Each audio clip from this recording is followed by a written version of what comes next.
So okay, this is the last video of Hello Ilken and Hello Irin. Okay, तो पिछले last video में मैंने IUPAC naming का कुछ कॉन्सेप्ट दिया था. ओके, तो आज उस कॉन्सेप्ट का लास्ट पड़ाव हम जो देखने वाले हैं.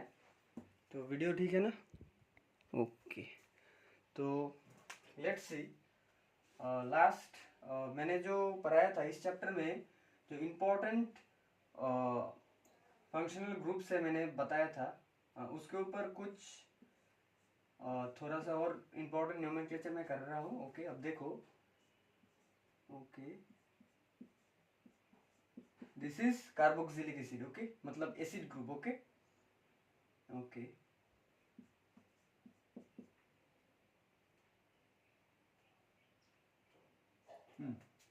तो जैसे कि यहाँ पे तुम एक कंपाउंड देख रहे हो, तो मैंने क्या बोला था, कार्बोक्सिलिक एसिड का सफिक्स है, प्रीफिक्स है, स्पेशल सफिक्स है.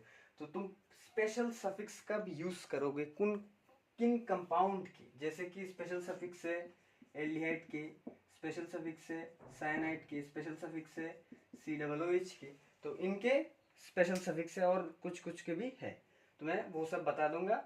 एल्डिहाइड वो एल्डिहाइड के चैप्टर में बता दूंगा. जो इंपॉर्टेंट है साइनाइड और कार्बोक्सिलिक एसिड, जो ये ग्रुप है, तो इन लोगों का स्पेशल सफिक्स हम कब यूज करेंगे. ओके ओके, अब देखो, इसका कोई स्पेशल सफिक्स नहीं, इसका प्रीफिक्स है हाइड्रोक्सी और सफिक्स है ऑल. ओके, तो अब देखो, ये एक रिंग है. एक चीज याद रखना, अगर कंपाउंड में रिंग हो तो रिंग रिंग में ही नंबरिंग होगा, कोई और पे नंबरिंग नहीं हो सकता.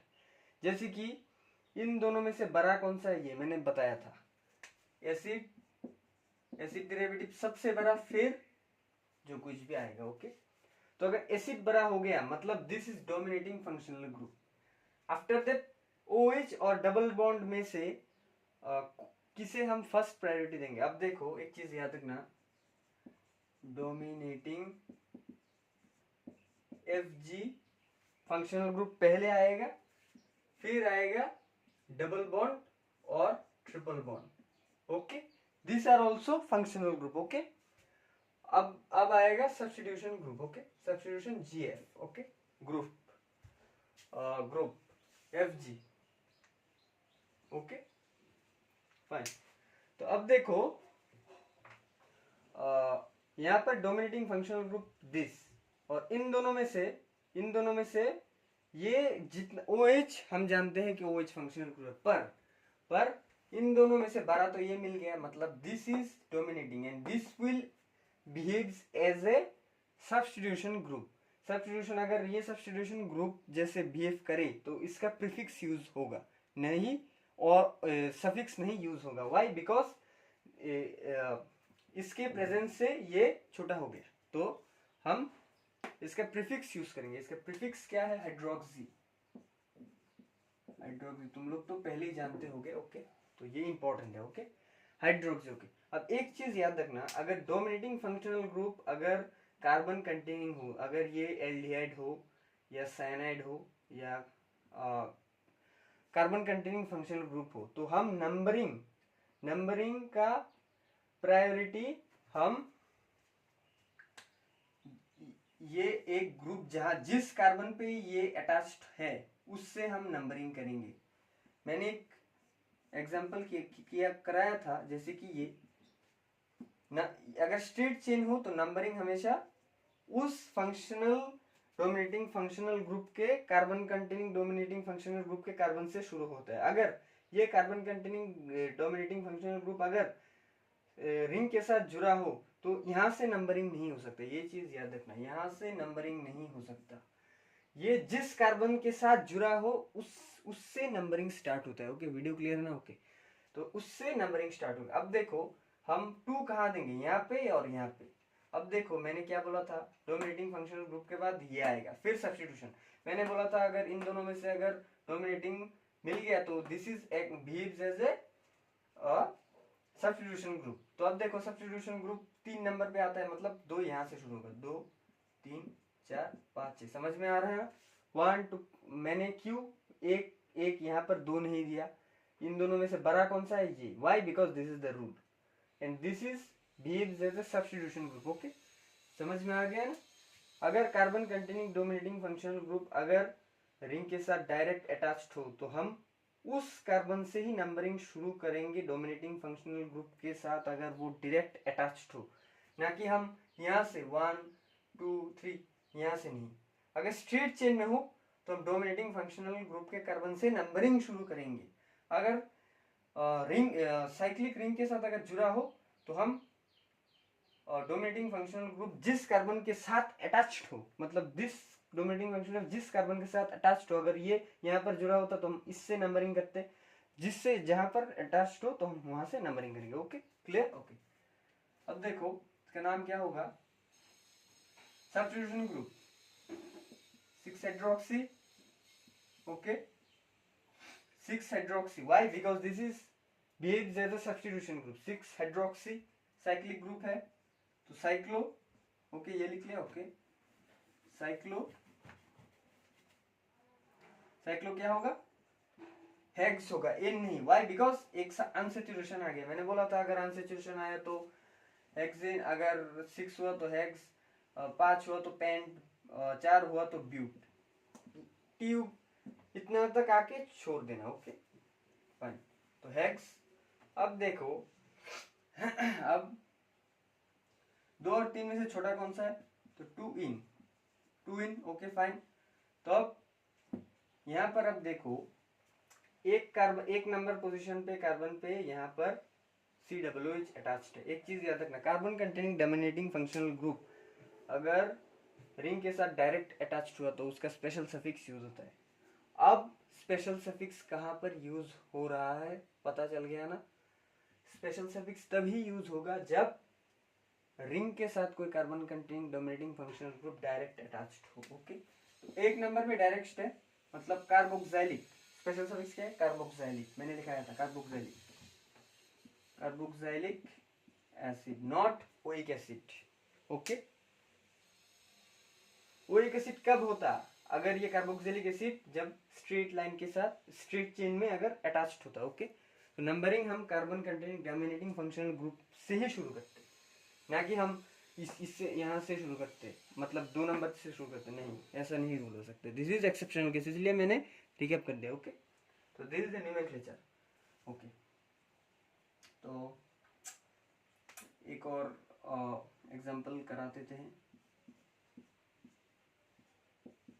NH2, this is not aniline. Why, aniline कब होता, अगर रिंग पूरी तरह कंजुगेटेड होता, मैंने रिंग कंजुगेटेड नहीं किया। ओके, तो अब देखो इस कंपाउंड का नोमेनक्लेचर क्या होगा, इसका सफिक्स क्या है, एमीन, कोई स्पेशल सफिक्स नहीं है, एमीन, एमिनो, एमिन नहीं sorry, amine. Okay, amine not amino. Okay, amino तब होगा जब प्रीफिक्स यूज होगा। ओके, इसका प्रीफिक्स एमाइनो है, सफिक्स है एमीन। ओके, तो इसका नाम क्या होगा, तो नाम होगा, इसका तो कोई सब्स्टिट्यूशन ग्रुप नहीं है, तो नंबरिंग कहाँ से होगा, 1 2 3 4 5 6। ओके, 1 to 2 यहाँ पर भी हो सकता है, 2 यहाँ पर भी हो सकता है, anything, this is symmetric. Okay, अब देखो अगर ये बॉन्ड अगर यहाँ पर होता, ये बॉन्ड अगर यहाँ पर होता तो नंबरिंग यहाँ से शुरू होता, यहाँ से नहीं। Why, because this bond is very distance from this. Okay, तो इनिशियली पोजीशन क्या था, ये।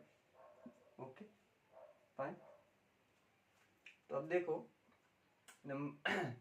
1 2 3, ओके, तो नाम क्या होगा, साइक्लो हेक्स, यहाँ पर हेक्स होगा। व्हाई, बिकॉज एक ही तरह के अनसेचुरेटेड पार्ट 2 है, 2 और 3, एक से ज्यादा होता तो आ लिखते। ओके, साइक्लोहेक्सा। ओके, 1 5 डाइन क्या होगा, एक पोजीशन पे एमीन। ओके, ए और ई, दिस इज वावेल, तो 1 तो हम नहीं लिख सकते, मैंने बताया था, नहीं लिखने से भी चलता है। ओके, तो डायनामीन। ओके, डायनामीन। ओके, अगर यहाँ पर ट्रिपल बॉन्ड होता तो यहाँ पर हेक्सा नहीं होता। व्हाई, बिकॉज ट्रिपल बॉन्ड और डबल बॉन्ड सेम नहीं है। मैंने क्या बोला था, अगर एक जैसे ही दिखते हुए अगर अनसेचुरेशन 2 बार रिपीट हो गए, 2 से ज्यादा रिपीट हो गए, तो यहाँ पर आ लिखेंगे। Okay, so let's see an another example, जैसे कि यहाँ पर ट्रिपल बॉन्ड है, यहाँ पर ट्रिपल बॉन्ड है, इसका नोमेनक्लेचर कहाँ से होगा? नंबरिंग 1 2 3 यहाँ से होगा या 1 2 3 यहाँ से होगा? तो नंबरिंग यहाँ से होगा। Why? Because priority always this. Why? इसका रीजन तुम सब लोग जानते हो। ओके, तो 1 2 3 4 5 ओके, 1 2 3 4 5, तो इसका नाम क्या होगा? मैंने जो बताया था। ओके, 1 2 3 4 5 मतलब पेंट, पेन टू द लिखेंगे, pen T, pen to the लिखेंगे। Okay, not pen, pen to the लिखेंगे। अब देखो इन दोनों में से डबल बॉन्ड का नाम पहले आएगा, मैंने बोला था। तो 3 इन, यहाँ पर आ नहीं है। वाई? बिकॉज एक ही जैसे कोई अनसेचुरेशन डबल बार रिपीट नहीं हुआ है। ओके, एक ही जैसे, एक ही है, एक ही, ये एक ही है, ये एक ही है। ओके, तो 1 इन। ओके, तो 1 आइन। Okay, so this is the rule. Pent 3 in 1 ion. Okay, so this is the rule. अब देखो in this case, अब ये देखो एक चीज है, y और e वावल साउंड, मतलब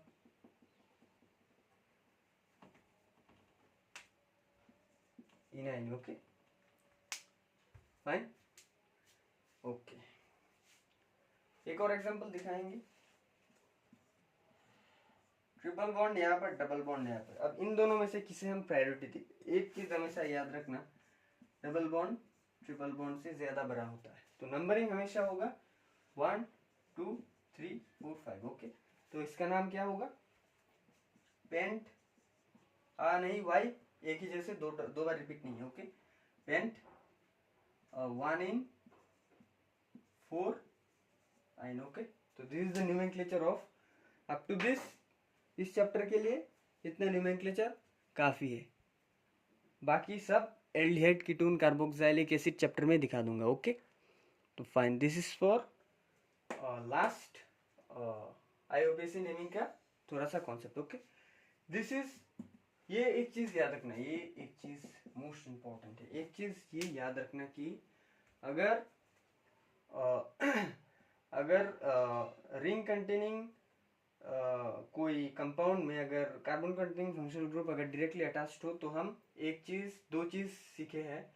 एक चीज है हमेशा उस carbon containing dominating functional group का स्पेशल सफिक्स यूज होगा। और नंबरिंग कहाँ से होगा? अगर जो ग्रुप, वो जो कार्बन कंटेनिंग ग्रुप है जो जिस कार्बन से जुड़ा हो उस कार्बन से नंबरिंग शुरू होता है। ओके, ना कि उस कार्बन कंटेनिंग कार्बन से, डोमिनेटिंग फंक्शनल ग्रुप के कार्बन से नहीं। ओके, अगर स्ट्रेट चेन में हो, अगर स्ट्रेट चेन में हो तो नंबरिंग हमेशा उसी कार्बन से जुड़ा स्टार्ट होता है। ओके, 1 2 3।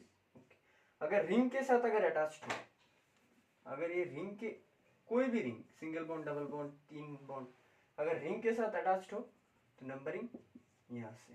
ओके, यहाँ पर साइनाइड हो सकता है, सीएन हो सकता है, एल्डिहाइड हो सकता है, सीएचओ, कुछ भी कार्बन कंटेनिंग फंक्शनल ग्रुप होना चाहिए। ओके, तो बाकी नोमेनक्लेचर बाद के चैप्टर के लिए। Okay,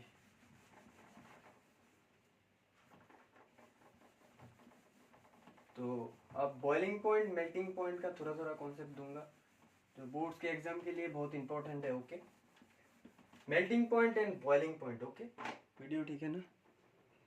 okay, BP and MP definition important नहीं है, क्लास 10th में ये आते हैं। ओके, तो बीपी एंड एमपी, तो बीपी का दो कॉन्सेप्ट है, जैसे कि CH3 I CH3F CH3Br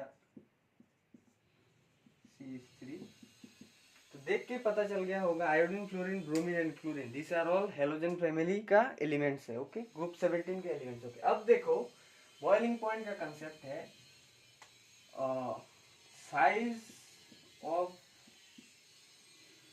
halogen जितना बड़ा होगा बीपी उतना बढ़ेगा। मतलब directly proportional, sorry directly proportional मतलब जिसका साइज ज्यादा बड़ा होगा उसका बीपी ज्यादा होगा। अब देखो इन दोनों में से आयोडीन का सबसे बड़ा है तो 4 पहले होगा। अब क्या होगा, सॉरी क्लोरीन होगा, ओके। फिर क्या आएगा, ब्रोमीन, फिर क्लोरीन, फिर फ्लोरीन, ओके। मतलब चार चार पहले आएगा, फिर 3 आएगा, फिर 1 आएगा, फिर 2 आएगा, okay. So this is the thing, okay. Reason क्या है, अब देखो रीजन क्या है, अब देखो जैसे कि ये कार्बन का न्यूक्लियस है, ओके, कार्बन का न्यूक्लियस, ओके। अब देखो सपोज दिस इज आयोडीन का न्यूक्लियस, ओके। अब इन दोनों का डिस्टेंस देखो, ओके। अब इन दोनों का डिस्टेंस देखो कितना बड़ा है, कितना मतलब बहुत सेपरेशन है। अब जैसे कि फ्लोरीन का देखो, फ्लोरीन बहुत छोटा है, फ्लोरीन और आयोडीन का देखो, इसका बॉन्ड बड़ा है, इसका बॉन्ड छोटा है। बॉन्ड छोटा है का मतलब क्या है, बॉन्ड छोटे का मतलब है ये कंपाउंड बहुत क्लोजली पैक्ड है, तो अगर हीट दोगे तो ये इतनी जल्दी से ये वेपोराइज नहीं हो सकता। पर इन दिस केस इन दोनों में बॉन्ड बहुत, ये बॉन्ड डिस्टेंस बहुत ज्यादा है, मतलब ये आयोडीन और कार्बन जो है ना वो सेपरेट सेपरेट है। मतलब सेपरेट का मतलब थोड़ी सा दूर है, मतलब बॉन्ड बड़ा होने से वो पैकिंग कंडीशन है, क्या बोलते हैं, इंटीमेट इंटीमेट पोजीशन जो होता है ना वो बहुत दूर दूर होता है। मतलब अगर थोड़ा सा हिट दोगे तो ये वेपोराइज हो सकेगा। पर इन दिस केस ये तो बहुत पास है, why, because it's bond distance is small. So अगर तुम हीट दोगे ये ज्यादा जल्दी वेपोराइज नहीं हो सकता है, तो इसलिए इसका बॉइलिंग पॉइंट कम है, ओके। तो this is the reason, okay. इसका बॉन्ड कितना बड़ा है, मतलब रेडियस, जो रेडियस होता है ना, और इसका रेडियस देखो, मतलब बॉन्ड डिस्टेंस, न्यूक्लियस से न्यूक्लियस का डिस्टेंस, समझ में आ गया ना, okay. So this is the concept, okay.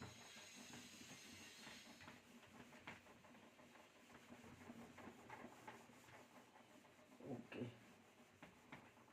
तो अब देखो जैसे कि एक कंपाउंड है, जनरली यही बोर्ड्स में आते हैं, CH3 ये है,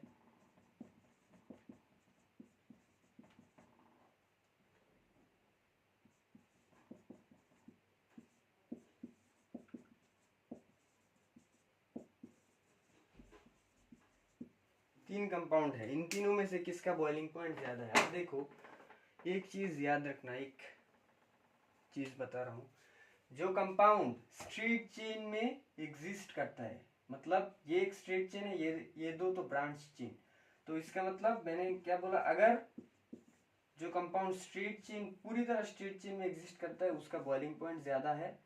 फिर थोड़ा सा ब्रांच चेन वाला, फिर बहुत ब्रांच चेन वाला। अब देखो इन दोनों में से थोड़ा सा ब्रांच चेन वाला कौन सा है, ये, और इसका देखो कितना ब्रांच है, मतलब this is very low, okay. Reason क्या है, रीजन लिख लो,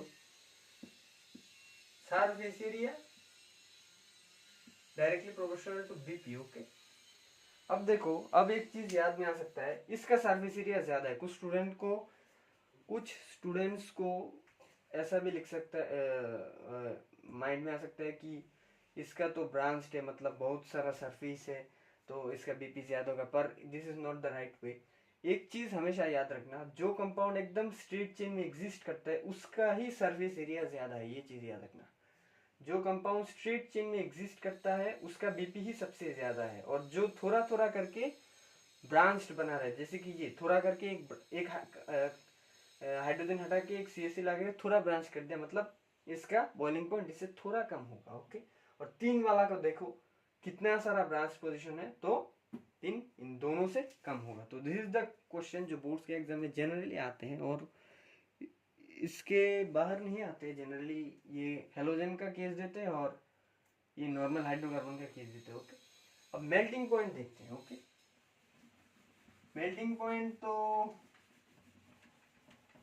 मेल्टिंग पॉइंट का एक कॉन्सेप्ट ही है इस चैप्टर में, जैसे कि ओके एक कंपाउंड 2 कंपाउंड, 3 कंपाउंड। ओके, समझ में आ गया ना। अब इसका एंगल कितना है 180, इसका एंगल कितना है 60, इसका एंगल कितना है 120। ओके, समझ में आ गया। तो अब देखो 180, 60, 120, एक चीज याद रखना, जिसका एंगल ज्यादा है उसका एमपी ज्यादा है। ओके, इसका एंगल ज्यादा है मतलब इसका एमपी ज्यादा है। ओके, तो 1 ग्रेटर देन, फिर 2, फिर 1। ओके, तो what is the main reason है, एग्जाम में थोड़ी ऐसे लिख के होगी कि एंगल जिसका बड़ा है उसका एमपी ज्यादा, नहीं। Exact reason is good crystal lattice lattice energy, तो तुम थर्मोडायनामिक्स में जो पढ़े हो क्लास 11th में। ओके, तो good crystal lettuce packing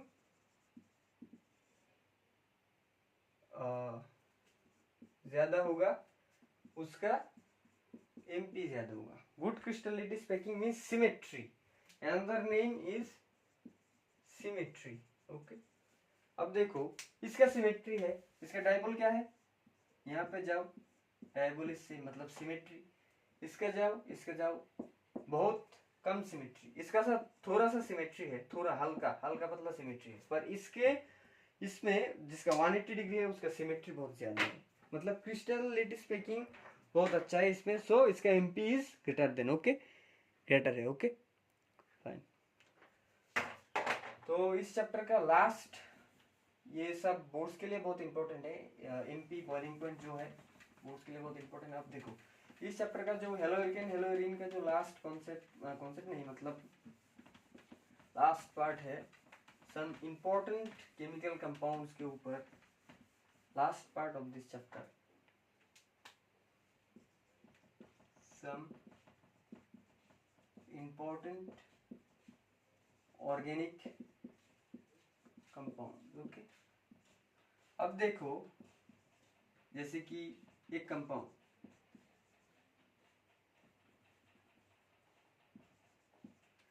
CH2Cl2, boards पे एग्जाम पे आते हैं, CH2Cl2 का नाम क्या है, कुछ स्टूडेंट ये इसे मिथाइल क्लोराइड लिख के आ जाते हैं। ओके, मिथाइल क्लोराइड, पर this is not methyl chloride, methyl chloride is this CH3Cl, Cl एक होगा, पर in this case Cl is 2, तो इसका नाम क्या है methylene chloride, not methyl chloride, methylene chloride, लिन। वाई, बिकॉज इसका नाम लिन क्यों है। ओके, अब देखो एक चीज याद रखना, CH2 ये 2 खाली है, तो इस ग्रुप को हम एक्टिव मिथाइलिन ग्रुप कहते हैं, एक्टिव मिथाइलिन ग्रुप।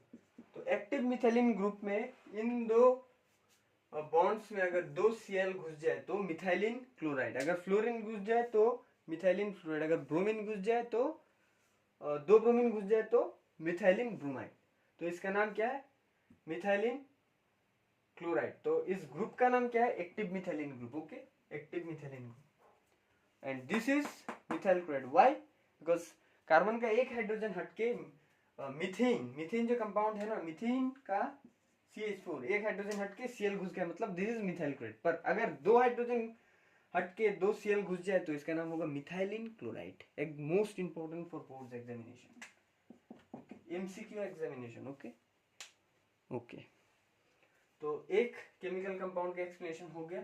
तो इसका एक और नाम है DCM, dichloromethane. Okay, dichloromethane is the chemical compound of this compound CH2Cl2। Okay, अच्छा, तो हो गया 2 नंबर CH3, इसका नाम सबको पता है, this is chloroform, this is chloroform. Okay, तो chloroform is non polar. Okay, chloroform is polar. Why polar, अब देखो क्यों, अब देखो ये इससे 2 कैंसिल कर देगा, पर ये और ये कभी भी कैंसिल नहीं हो सकता। सो ये पोलर है, पोलरिटी बुक में चेक कर लेना कितना पोलर है। तो दिस इज पोलर। तो अब देखो इस CHCl3 का फॉर्मेशन कैसे होता है। Okay, formation of chloroform. Okay लिख लिए। Okay, formation of chloroform, formation of methylene chloride इतना इंपॉर्टेंट नहीं है, पर formation of chloroform is most important. Okay, chloroform, formation of chloroform. Okay, जैसे कि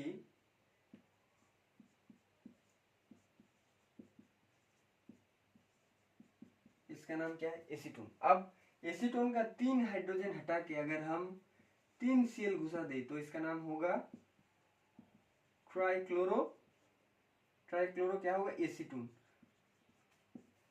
एसीटोन का 3 हाइड्रोजन हटा के, ये पोजीशन भी हो सकता है, इन पोजीशन से भी हाइड्रोजन हटा सकते हो। ओके, तुम्हारा इच्छा। ओके, तो trichloro acetone, acetone reacts with calcium hydroxide. Okay, calcium hydroxide तो सबको पता है ना, strong base, which is strong base, class 10 पे पढ़ा होगा। ओके, ओके, रिएक्शन करके CHCl3 मतलब क्लोरोफॉर्म, क्लोरोफॉर्म जनरेट करेगा।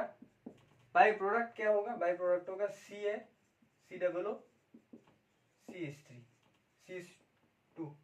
ओके, तो इसका स्ट्रक्चर क्या है, स्ट्रक्चर है दिस।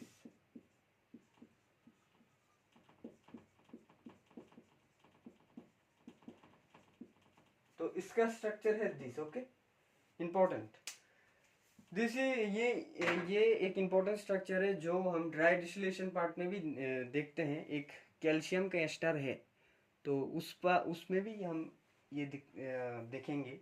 एल्डिहाइड कीटोन चैप्टर में भी ऐसा है।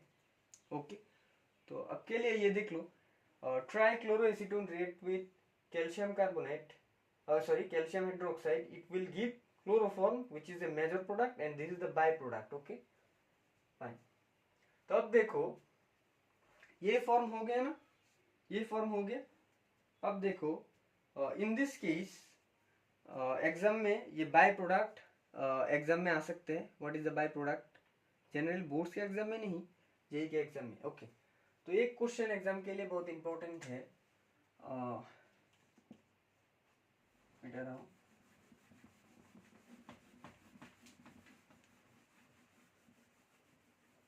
Okay, why CHCl3 is not used as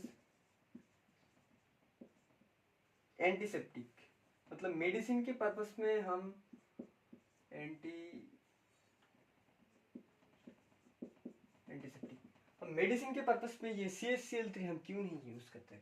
okay, तो अब रिएक्शन देखो, अगर हम एक ओपन और एक कंटेनर है, ये कंटेनर है, बंद कंडीशन पे है, पर बंद कंडीशन का मतलब ऐसा नहीं है कि अंदर ऑक्सीजन नहीं है। अब देखो CHCl3 अगर ऑक्सीजन के साथ अगर रिएक्शन करे, O2 के साथ अगर रिएक्शन करे, तो यहाँ पर एक पॉइजोनियस गैस प्रोड्यूस होगा, पॉइजोनियस गैस प्रोड्यूस होगा, जिसका नाम है phosgene gas. Phosgene, this is phosgene gas. Okay, phosgene gas. Okay, phosgene gas produced होगा इस सेल के साथ। ओके, तो इसका बैलेंसिंग हम करेंगे, हाफ हाफ देके हम बैलेंस करते हैं। ओके, तो अब देखो हम क्लोरोफॉर्म को एंटीसेप्टिक के मामले में यूज नहीं कर सकते। व्हाई, बिकॉज अगर क्लोरोफॉर्म उस बोतल में अगर प्रेजेंट हो, उसमें ऑक्सीजन भी हो सकता है, तो ऑक्सीजन के साथ वो रिएक्ट करके फॉस्जिन गैस प्रोड्यूस करेगा विच इज पॉइजनियस, और बाय प्रोडक्ट HCl प्रोड्यूस करेगा। पर इसे रोकने के लिए एक प्रिकॉशन है, उस बोतल में अगर हम एल्कोहल डाल दे, C2H5OH, अगर हम उस बोतल में, क्या बोला, उस बोतल में अगर हम एल्कोहल डाल दे, कौन सा एल्कोहल, इथाइल एल्कोहल अगर हम डाल दे, तो क्या होगा। अब देखो एक क्वेश्चन आ सकता है, to prevent the formation of this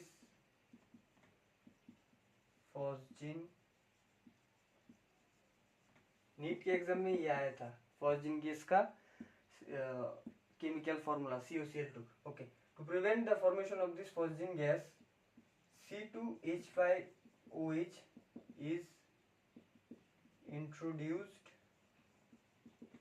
in this bottle और कुछ भी and form non-poisonous compound diethane important for boats। Okay, तो अगर एक कंटेनर में अगर CaCl2 है, वो ऑक्सीजन के साथ रिएक्शन करके फॉस्जिन गैस प्रोड्यूस करेगा, और इस पॉइजनस गैस को हम प्रोड्यूस करने से रोकने के लिए हम उस बॉटल में इथाइल अल्कोहल पुट कर देंगे। पुट कर देने के बाद एक नॉन पॉइजनस कंपाउंड जनरेट होगा, इसका नाम है डाईइथेन कार्बोनेट। इसका स्ट्रक्चर अभी इंपॉर्टेंट नहीं है, इसका नाम ही जान रखो। ओके, तो important for both. Okay fine.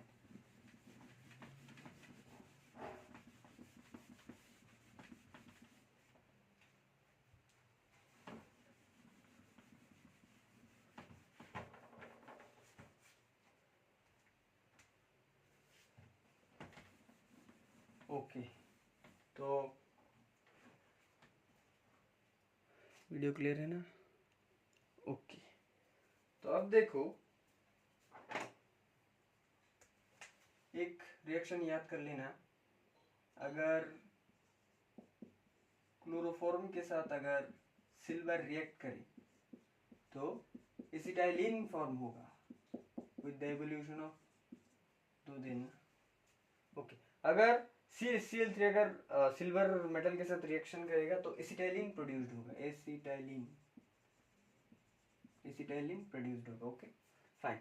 अब next part is 3 number important compound is CHI3 which is iodoform most important used as antiseptic. Okay, iodoform antiseptic के लिए बहुत इंपॉर्टेंट है। ओके, अब देखो, आयोडोफॉर्म का जनरली बहुत इंपॉर्टेंट रोल है in aldehyde ketone chapter. In this chapter में ये एक साथ दिखा दूंगा थोड़ा थोड़ा। ओके, अब देखो आयोडोफॉर्म हम कैसे जनरेट कर सकते हैं। ओके ओके,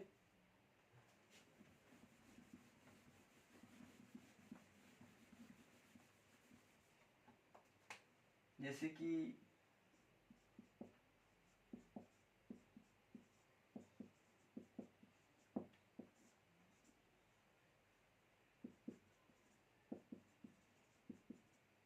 आयोडोफॉर्म का रिएजेंट है I2 एंड NaOH।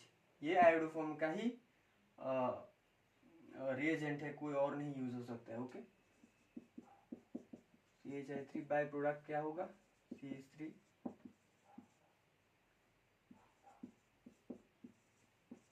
ओके, एक और रिएक्शन लिखा रहा हूं, फिर समझाऊंगा ये।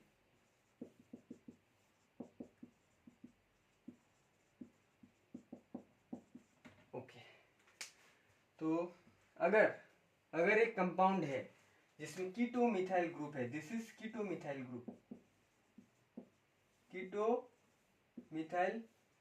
ओके, अगर एक कंपाउंड है, यहाँ पर एसीटोन ना होके यहाँ पर एसिटाइलडिहाइड भी हो सकता है। ओके, कोई बात नहीं। ओके, अगर एक कीटो मिथाइल ग्रुप अगर I2 सोडियम हाइड्रोक्साइड और I2 के साथ रिएक्शन किया तो आयोडोफॉर्म होगा, बाय प्रोडक्ट ये दो होगा कार्बन डाइऑक्साइड। अगर कीटोमिथाइल ग्रुप के साथ रिएक्शन करेगा तो कार्बन डाइऑक्साइड भी बाय प्रोडक्ट में बाहर निकलेगा। और एक 2 नंबर रिएक्शन है, अगर एक एल्कोहल है जिसमें एल्कोहल में this is alpha this is beta. Why this alpha मैंने बताया था, एक फंक्शनल ग्रुप अगर वो कार्बन के साथ अगर जुड़ा हो, उस कार्बन को हम अल्फा कहते हैं और बगल वाले को हम बीटा कहते हैं। ओके, अगर एक कंपाउंड में अगर 3 बीटा हाइड्रोजन है, अगर 3 बीटा हाइड्रोजन और 2 बीटा हाइड्रोजन प्रेजेंट है, 3 नहीं सॉरी 2 अगर बीटा हाइड्रोजन प्रेजेंट हो, अगर आयोडोफॉर्म रिएजेंट प्रेजेंट हो, तो हम ये आयोडोफॉर्म विथ ये बाय प्रोडक्ट इन और वाटर एलिमिनेशन होता है। यहाँ पर कार्बन डाइऑक्साइड एलिमिनेशन नहीं होगा। वाई? बिकॉज अगर कीटोमिथाइल ग्रुप होता तो कार्बन डाइऑक्साइड एलिमिनेशन होता, जो यहाँ पर दिखाया है।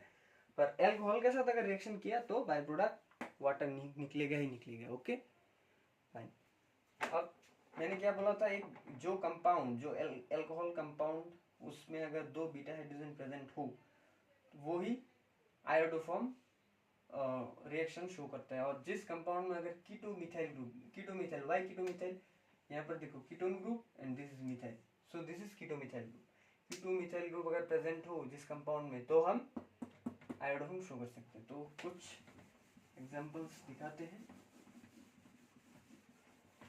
बहुत सारे एग्जांपल्स है, जैसे कि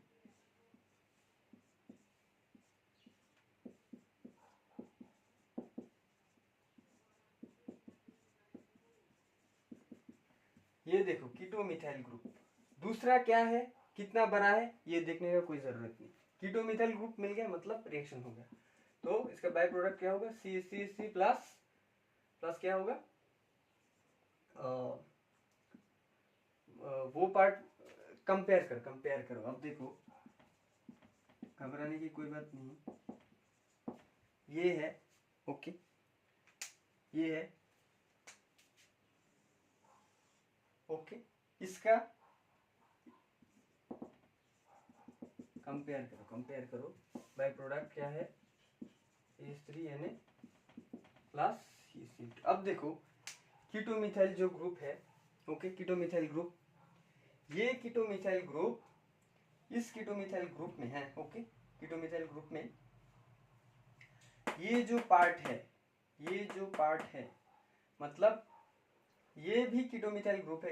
इसको रिवर्स करके लिख रहा हूँ। ओके, इसे रिवर्स करके लिख रहा हूँ।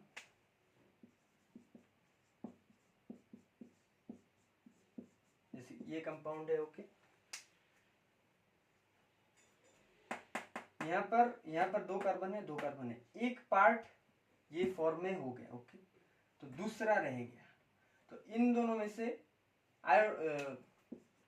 आयोडोफॉर्म का कंपाउंड का स्ट्रक्चर क्या है, CHI3। ओके, तो मतलब ये तो नहीं बन सकता है, मतलब ये इतना बड़ा ग्रुप HI3 तो नहीं हो सकता है, तो ये चला गया। ओके, तो रह क्या गया, ये, मतलब this will be the by product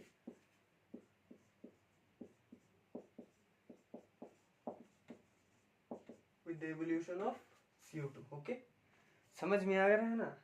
अब इसे देखो, इन दोनों में से 2 ही CH3 है। ओके, 2 ही CH3 है, तो इन दोनों में से CHI3 एक चला गया तो दूसरा बन गया। जैसे कि suppose let's say another example, H है, सेम रिएजेंट। अब देखो आयोडोफॉर्म तो बन गया, मतलब इन कार्बन है, हाइड्रोजन है, मतलब ये पार्ट चला गया। तो दूसरा क्या है, HCONA। ओके, इसे पकड़ के लिखो और दूसरा Na लिख दो, मतलब this is this. Okay fine. Okay, तो this is how iodoform reaction occurs। Okay,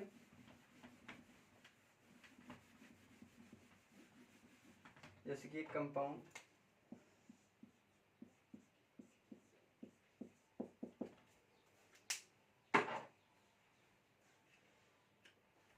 okay, अब देखो एक कंपाउंड है, fine, alpha, this is beta and this is beta. और मैंने जो पहले लिखाया था 2 बीटा हाइड्रोजन प्रेजेंट है, उसे 3 ही कर दो, मैंने गलत बोला था, 3 होगा। ओके, 3 बीटा हाइड्रोजन प्रेजेंट होना चाहिए, मतलब इन this case 3 beta hydrogen present है। ओके,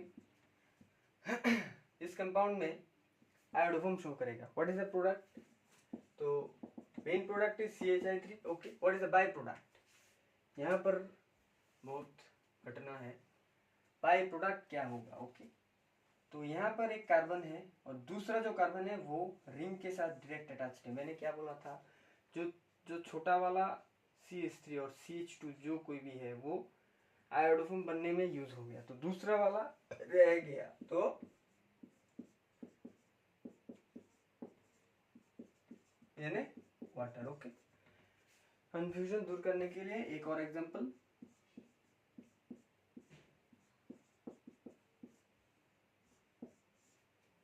इसमें बीटा हाइड्रोजन कितना है, अल्फा बीटा बीटा।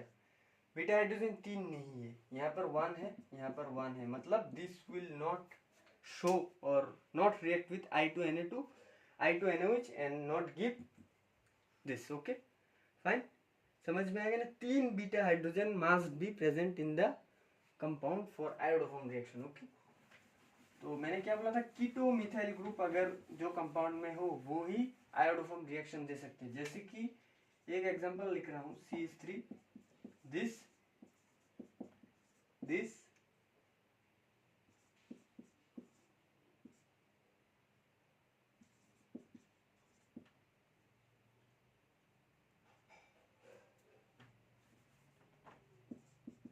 जैसे कि एक कंपाउंड है, यहाँ पर कीटो मिथाइल कौन सा है, ये तो कीटो मिथाइल नहीं है। वाई, बिकॉज कीटोन और मिथाइल के बीच में एक ओ है, मतलब this is keto methyl group.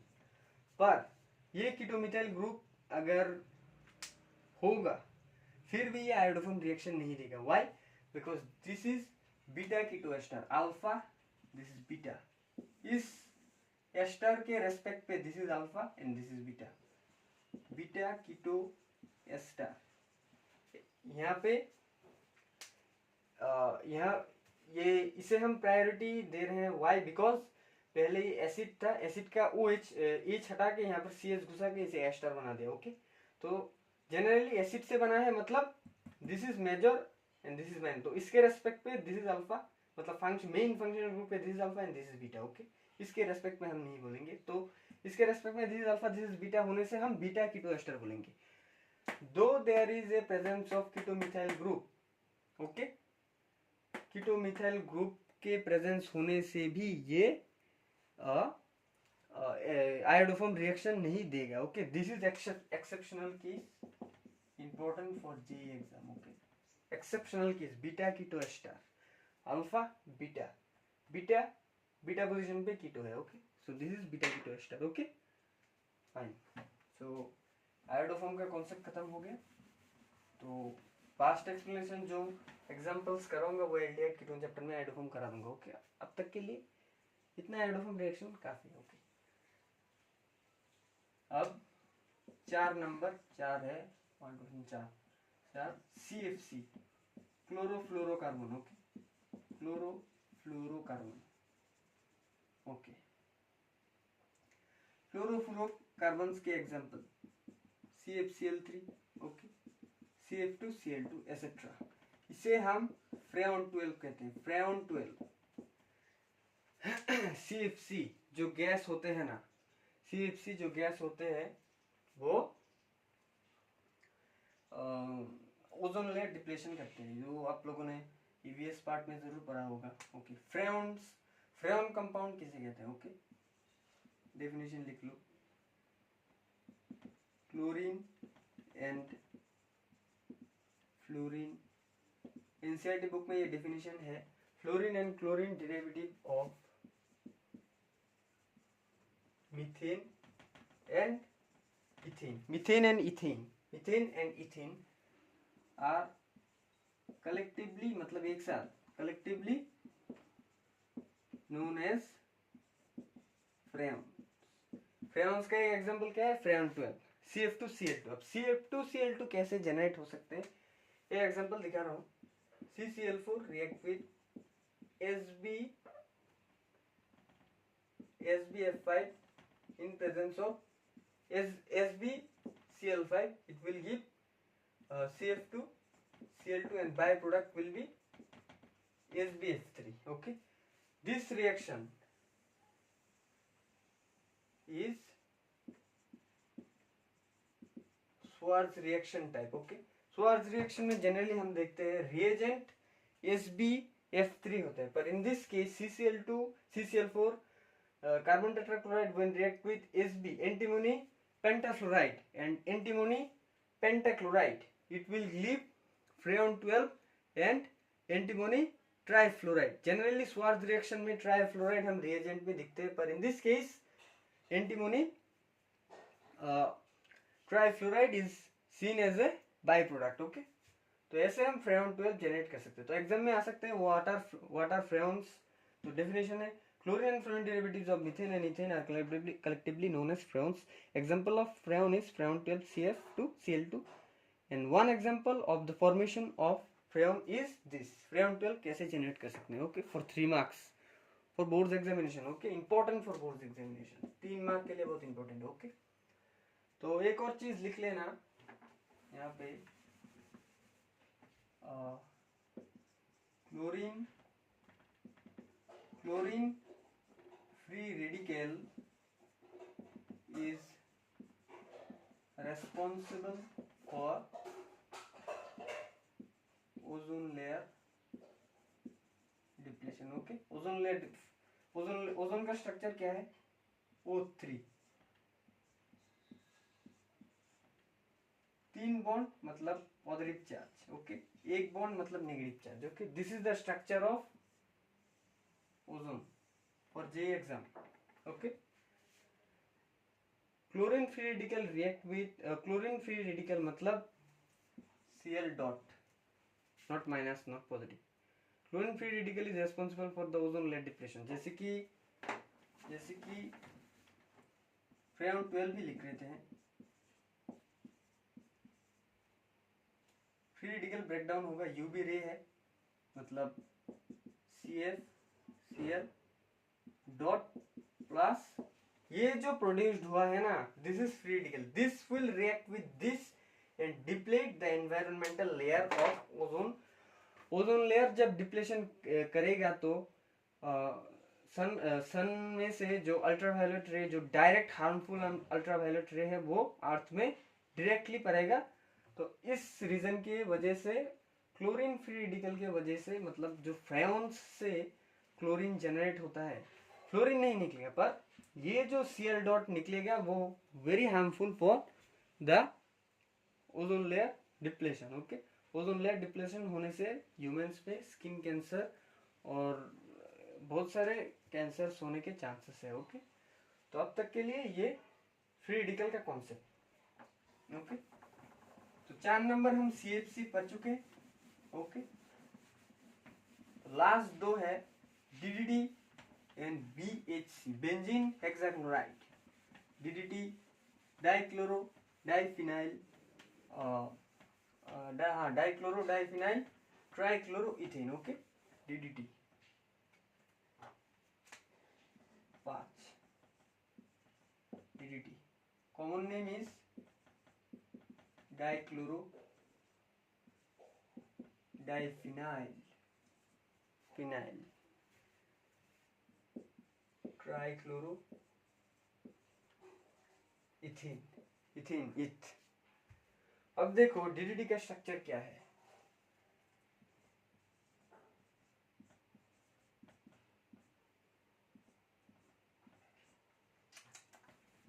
अंदर नहीं हुआ।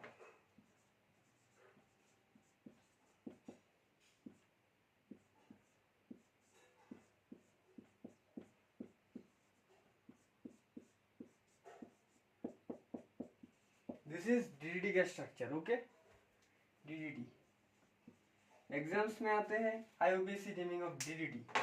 तब देखो नेमिंग कैसे होगा, 1 2। इसका IUPAC नेमिंग रट लो, ये खुद से नहीं कर सकते। Okay, this is exceptional case of IUPAC जो बोर्ड्स के एग्जाम में भी बहुत इंपॉर्टेंट, तो इसका नाम याद कर लेना। और 2,2 20 पैरा, इसके रेस्पेक्ट में this is ortho, this is Meta, this is para, इसके रेस्पेक्ट में this is ortho Meta para. Para chlorophenyl. Okay, chlorophenyl para chlorophenyl 2,2 20 para chlorophenyl trichloro 1,1,1 trichloro ethane, 2 carbon है मतलब ethane. This is the IUPAC naming of DDT। Okay, 2,2 20 chloro para chlorophenyl 1,1,1 trichloro ethane. Okay, this is the IUPAC naming of numbering यहाँ से शुरू होगा, ये बराबर group group देख के यहाँ से नंबरिंग मत कर देना, नंबरिंग यहाँ से होगा। 2,2 बिस क्लोरो बिस para, P means para, para लिख के ना लिख के हम 4 भी लिख सकते हैं। Okay, 4 chlorophenyl, why because 1 2 3 4, 1 2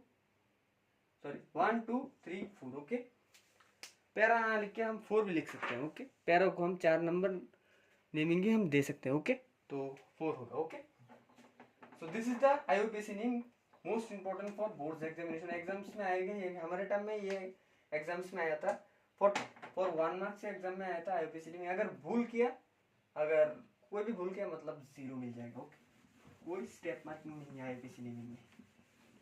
okay, तो DDT हम कैसे जनरेट कर सकते हैं। ओके, तो इसका नाम क्या है, ये ट्राइक्लोरो एसीटोन नहीं है, ये है ट्राइक्लोरो एसिटाल्डिहाइड, एसिटाल्डिहाइड। इसका कॉमन नेम है क्लोरल। Okay, chloral. आओ एक चीज याद रखना,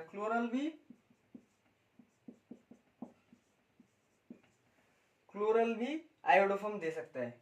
अब ये देखो, अगर यहाँ पर CH, अगर यहाँ पर कीटोन ग्रुप है, यहाँ पर CH3 है, this is ketomethyl group. Okay fine, हम जानते हैं। और एक और एक्सेप्शनल केस है, अगर हम 3 हाइड्रोजन को हटा के, अगर हम Cl3 मतलब 3 हाइड्रोजन हटा के हम 3 क्लोरीन घुसा दे, फिर भी ये आयोडोफॉर्म शो कर सकते हैं। Most important for JEE examination, exceptional case, इसे देख के याद आ गया, क्लोरल भी आयोडोफॉर्म रिएक्शन दे सकते हैं, which is exceptional case. Okay, although there is not presence of 3 hydrogen, मतलब कीटोमिथाइल रिप्रेजेंटेशन नहीं है, फिर भी ये रिएक्शन दे सकता है। ओके, तो 3 मतलब 2 क्लोरोबेंजीन के साथ रिएक्शन करेगा। Okay, in presence of H2SO4, तो DDT फॉर्म होगा। Okay, when chloral react with 2 molecule of, इसका नाम क्या है, chlorobenzene, in presence of HCl, HCl नहीं मतलब concentrated H2SO4, तो it will give DDT। Okay, तो this is DDT is used as insecticide, insecticide. Okay, insecticide का मतलब जो इंसेक्ट्स मारने में यूज होता है। ओके फाइन, तो 4 नंबर चला गया। लास्ट है BHC, benzene hexachloride. Last BHC, benzene hexachloride और